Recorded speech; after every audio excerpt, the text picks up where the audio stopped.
Ready? Play.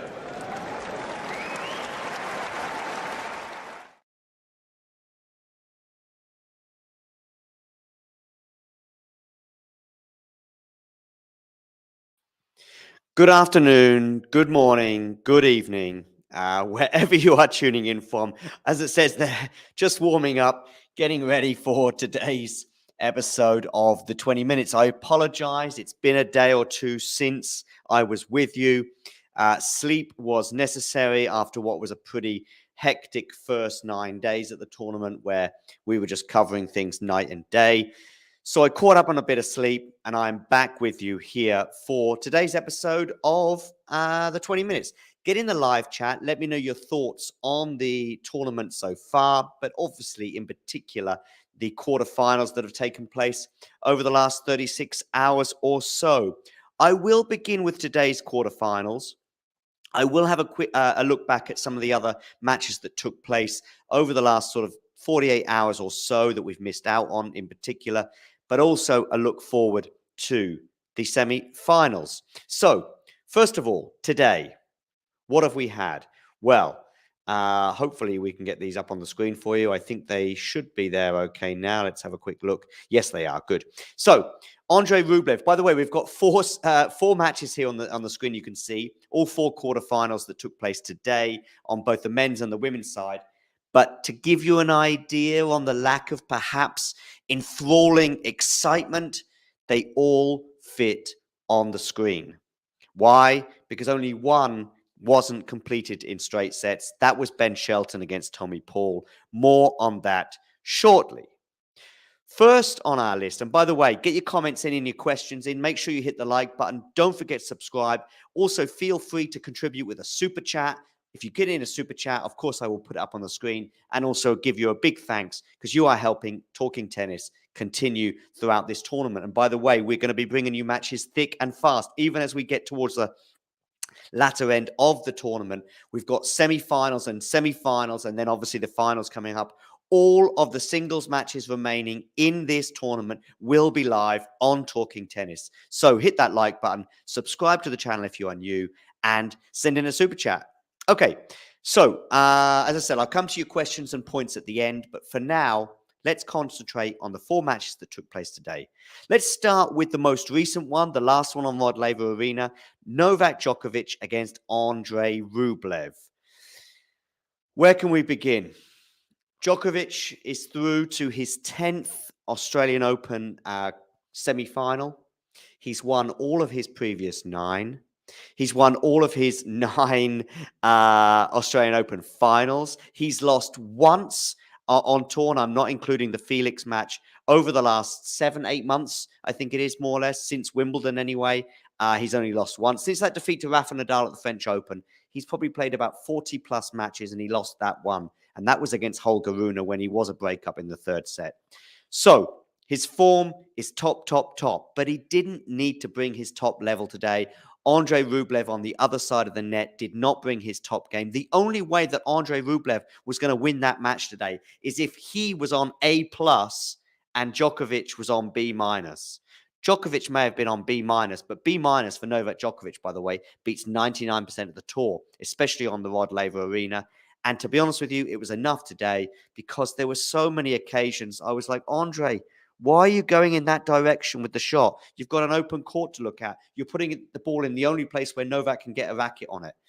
Novak served very well, but he wasn't put under pressure. The hamstring looks fine again. I've spoken to many people about this. There is not an issue. And if you're not sure, if you don't trust me, listen to Novak himself. He says he's feeling great. The results against De Minaur and then also again today against Andrei Rublev suggest the same. Who can stop him? Well, if someone is going to stop him, maybe it's going to be Tommy Paul. Tommy Paul emerging today over Ben Shelton in 4 sets. We can see a nice image of them exchanging a handshake after the match in the changing room. Ben Shelton, by the way, put up a good fight, 4 sets, only his second Grand Slam in his entire life and he was already in a quarterfinal. We're going to be seeing lots more of this kid. That is for sure, especially on a hard court. We'll be seeing him again very soon, I'm sure, in the latter stages, and perhaps one day going on to lift a Grand Slam. He's just 20 years old. He's competed in 2 Grand Slams, and he's already reached the latter stages, as I said. Tommy Paul, though, is now in the semifinals against Novak Djokovic. I do expect Tommy to put up a better fight than Andre did today. I do think Tommy's got a game, for example. We know what happens when Andre plays Novak on a hard court. We don't know what it is like with Tommy Paul. And Tommy Paul has a bit more self-belief, I think, than Andre. Andre, again, today seemed to take to the court and feared his opponent. He goes down a break early. He barely lays a glove on Novak. I do expect things to be different with Tommy Paul. Tommy Paul, by the way, today was solid, especially on serve, except for one moment at the end of the third set. He's 4-3 up with a break in the third set, and you're thinking, okay, this is game, set, and match. And yet it wasn't. Ben did great to get back into that and then break twice. If you think about it, Tommy Paul did not get broken for about 15 games and then suddenly gets broken twice in the space of 3 service games.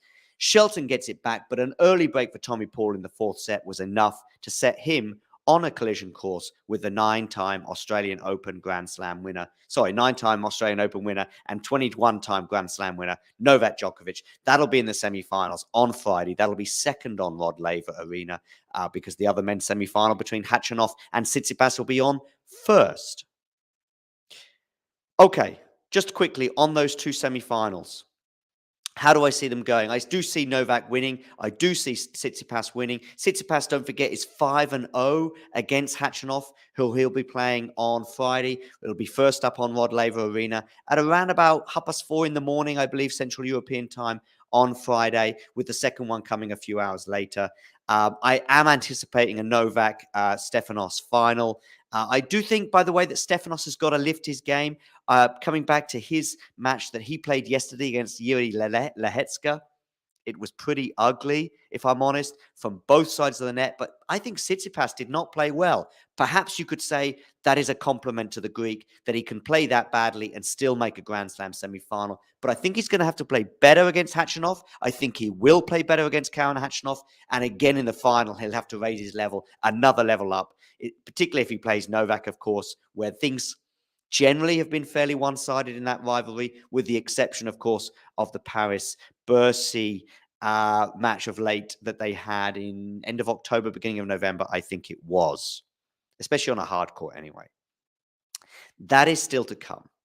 That is one of the men, or both men's semifinals. As I say, I think Tommy Paul will ask some different questions. Tommy Paul, by the way, has never played Novak Djokovic. That's why it makes it a little bit more interesting for me than today's match as well that Novak had with Andre Rublev. We've seen that matchup. We saw it recently in Turin. It was pretty one-sided in the second set in Turin. It was pretty close for the first set. Today, though, was a non-event. And I'm hoping for exciting semifinals. Let's see how they pan out. Let's talk as well, just very quickly. I just want to talk quickly about what happened with Rublev and Rune the other day, because that has happened in the last 48 hours since I last did a match. Holger Rune would have been watching that match today thinking, that should have been me. And it should have been Holger. But that match really was all about 3 or 4 key parts. Holger Rune serves at 48% first serves in the first set. It's not enough to win a Grand Slam match, in my opinion, or certainly a set, and against someone as good as Andre Rublev. Similar sort of situation in set 3. Set 2, 65%. Guess what? He wins set 2, but loses sets 1 and 3. That's the first thing. Second thing, he does get a grasp of the match, and he is leading 5-2 in the 5th set, but anxiety starts to creep in, especially at 5-3 and serving for the match. Having looked pretty comfortable for the previous hour on serve, suddenly he loses serve. He's love 40 down before you know it. And by the way, during this period of the match, from 5-2 all the way, I would say, until 9-8 in the tiebreak, he was nervous, nervy. I don't know if you can see. Let me just see what you can see on the screen in the background, by the way. By the way, we've got a comment as well in the chat. Hi, Jane. Nice to see you again. Yes, I'm sure you're quite disappointed with the way the Rublev match turned out today. But listen, back to me here. I just want to show you something. Hopefully you can see here.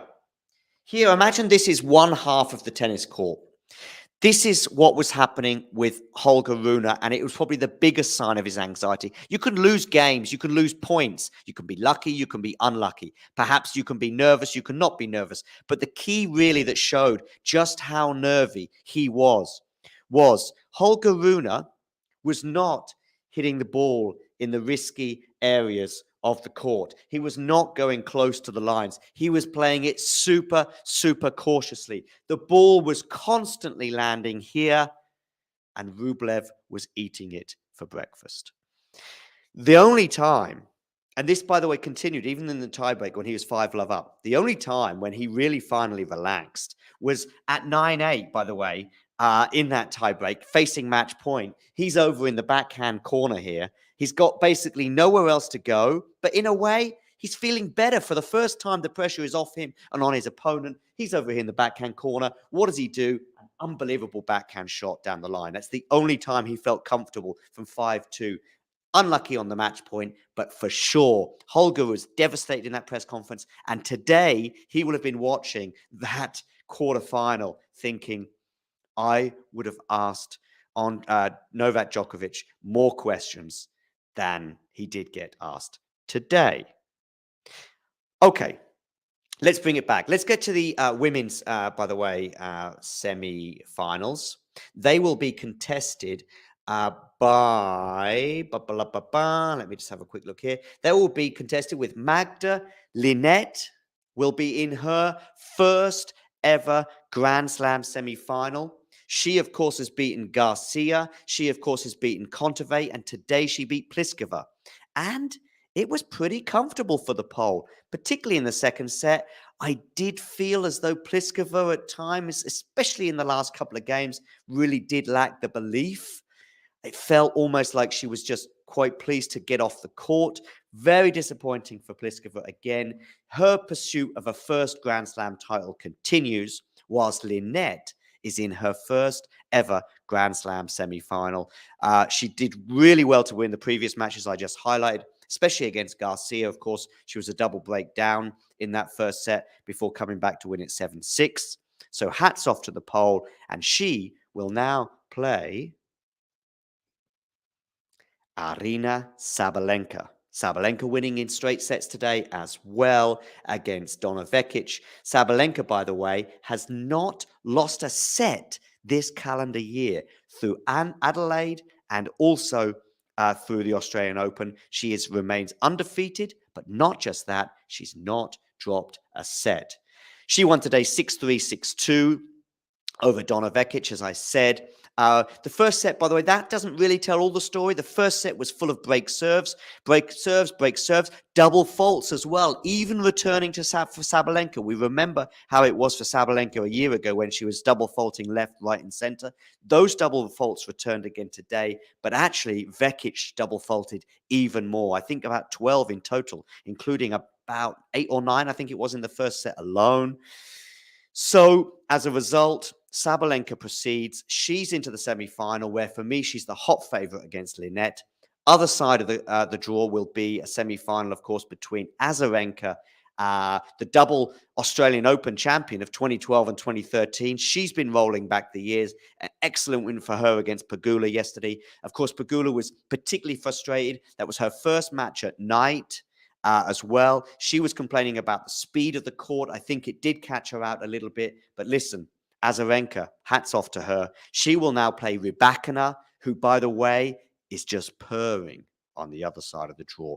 That win against Daniel Collins was really, really good. And as a result, I backed her to beat Swiatek. She did so, and she's backed that up with another win over Ostapenko as well. Something, by the way, that happened a lot yesterday in those quarterfinals that we saw yesterday. The person who got off the mark quickest, Khachanov, in his match against Korda. Korda unlucky with the injury, but Khachanov breaks serve immediately in that match. Rybakina breaks immediately in her match against Ostapenko. What else was there yesterday? We had, Tsitsipas, by the way. Told he didn't play well, but he did break super early on against Lehetska in that match too. And the other one would have been, Azarenka. She takes an early lead against Pegula. All of those four ended up seizing that, keeping that advantage, and maintaining it all the way through to the semi-finals. Okay. Don't think I'm missing anything. Let's go back to the live chat to see if there's anything interesting going on. We are 19 minutes into this. Make sure you hit that like button. Don't forget to subscribe to the channel if you are new. Let me know your thoughts, even if you're watching this retrospectively. You can, of course, definitely get in the comments below this video. Let me know your predictions. Let me know if you agree with me. I have a Rybakina Azarenka final, and I have a Tsitsipas Novak final. If you're unsure in terms of the way I've just been speaking, that is my prediction for the remainder of the tournament. That's how I see the semi-finals going. Let me know if you agree or disagree. Don't forget to like this video, and don't forget to subscribe to the channel if you are new. We will be back with you in a little under 24 hours to bring you fully live coverage of both women's semi-finals. We'll be back again in a little under 48 hours to bring you coverage of both men's semi-finals. A lot still to look forward to. I do think this tournament does need a standout match to really give it something, because I don't think it's quite hit the levels of the US Open, for example, that we had 5 or 6 months ago with some epic matches. I really, really, really keep my fingers crossed that we can have a couple at least of epic semi-finals. Don't forget to hit that like button. Don't forget to subscribe to the channel if you are new. And I look forward to seeing you all very, very soon.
If you enjoyed this video, make sure you hit that like button. Don't forget to subscribe and click that notification bell so you don't miss out on all things tennis.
make sure you hit that like button. Don't forget to subscribe and click that notification bell so you don't miss out on all things tennis.